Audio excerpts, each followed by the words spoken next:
በጣም ተጎድታ ነበርና በአስቸኳይ ከዚህ ጫካ ውጡ፣ ይህንን እየበላችሁ ሂዱ፣ እንዲህ አድርጉ ብላ እናትየው እንደመከረቻቸውና እነርሱም እናታቸው መሞቷን ተከትሎ የእናታቸውን አስክሬን በዚያው የአውሮፕላኑ አደጋ በተከሰተበት ቦታ ጥለው ፍርሃት ቢኖርባቸውም እናታቸው በሕይወት ዳግም አትመለስም አርፋለችና ሐዘናቸውን እንባቸውን እያበሱ መንገዳቸውንም ወደማያውቁት አቅጣጫ ያወጣናል ብለው ባሰቡት በግምት መጓዝ ጀመሩ። የ13 ዓመቷ ታዳጊ እንደተናገረችው እናት ልትሞት እያጣጣረች ልጆቹን በአስቸኳይ ከጫካ ይዘሽ ውጪ በማለት ትዕዛዝ እንደሰጠቻትና ወደፊት እንዲሄዱ እንዳዘዘቻት ገልጻለች።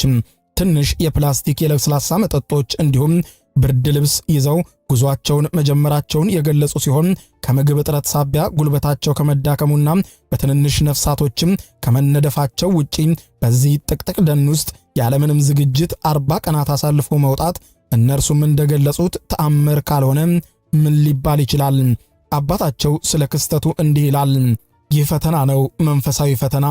እናታቸውን አሁን አጥቻለሁ። ልጆቹ ግን በተአምር ከዚህ ጫካ ወጥተዋል።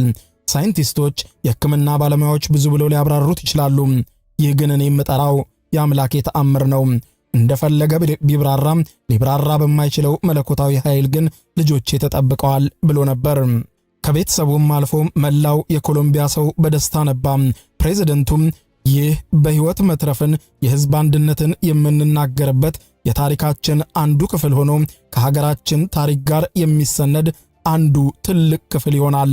እነዚህ ልጆች የሰላም ልጆች፣ የኮሎምቢያ ልጆች ናቸው ሲሉ ሐሳባቸውን በዚሁ ጠቅልለው አስተላልፈዋል።